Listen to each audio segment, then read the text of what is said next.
तेच वडाचं झाड, तशाच नटलेल्या बायका, तेच धागे आणि तेच फेरे.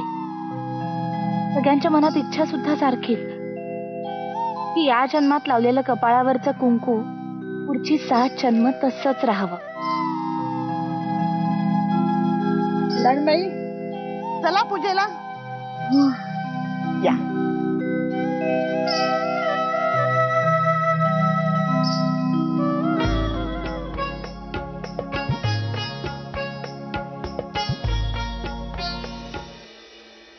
तुमचा फोन आला तेव्हा माझा विश्वासच बसला नाही की तुम्ही फोन केलात म्हणून. पण आता प्रत्यक्ष भेटलात तेव्हा कळतंय. खरं तर मी आज इथे तुला भेटायला नाही तर तुझ्या कामाची व्याप्ती बघायला आलोय. बरंच ऐकलंय मी तुझ्या या कार्याबद्दल. शाळा पाहायला आपण जाऊच थोड्या वेळाने, पण त्याआधी चहा मात्र झालाच पाहिजे. नाही नाही नाही, खरं तर मी इथे वेगळ्याच कामासाठी आलो होतो. हे घ्या, तुझ्या कार्याला माझ्याकडून शुभेच्छा. पाहिलं, आमदारबाई झाल्या ना तर रत्नाची जानकी काही संस्कार नाही विसरले हो. अहो, आर्थिक परिस्थिती बदलली म्हणून कोणी संस्कार विसरतं का? आणि संस्कार काही फक्त माझ्या आई वडिलांनी नाही केले, या रमावतीच्या मातीने सुद्धा केलेच आहेत की.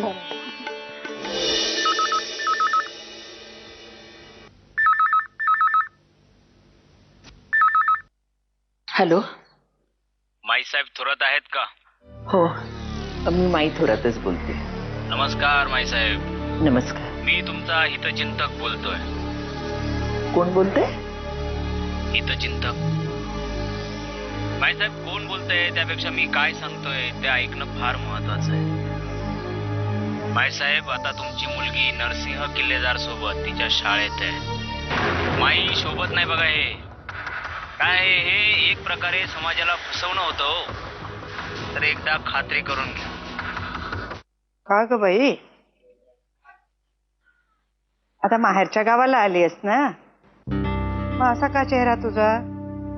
आता तरी हसू येऊ दे की जरा चेहऱ्यावर. नाही आत्याबाई, उलट इकडे आल्यामुळे जास्त काळजी वाटतेय. का? बहुधा यांना माझं इकडे येणं आवडलेलं नाहीये. अगं पण आता त्याला विचारून तर आलीस की तू इथे.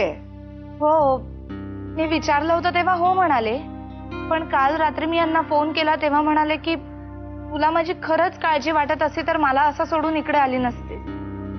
खरं म्हणजे 4 दिवस राहायच्या इराद्याने आले होते मी, पण मला ना कंटाळाच आलाय. पण जाऊया परत. कुठं गेली होतीस? शाळेत. आज तू नरसिंह किल्लेदारांना भेटली होतीस? तुला कोणी सांगितलं? त्याला भेटली होतीस किंवा नाही ते सांग. हो. तो माणूस का आला होता तुझ्या शाळेत? अगं माई, त्यांनी आमच्या शाळेच्या कामाबद्दल खूप ऐकलं होतं म्हणून ते शाळेला भेट द्यायला आले होते. ही भेट यापूर्वी कधी दिली होती का ग? आपल्या आंदोलनाला खिळखिळ करायचा डाव असणार त्याचा. माई, तू शांतपणे ऐकशील का? ते आले होते, त्यांनी मला चेक दिला, तो भरघोस रकमेचाही होता, पण मी तो नाही घेतला. मी नकार दिला त्यांना. त्या माणसाला भेटणं आपल्या आंदोलनाला चांगलं नाहीये.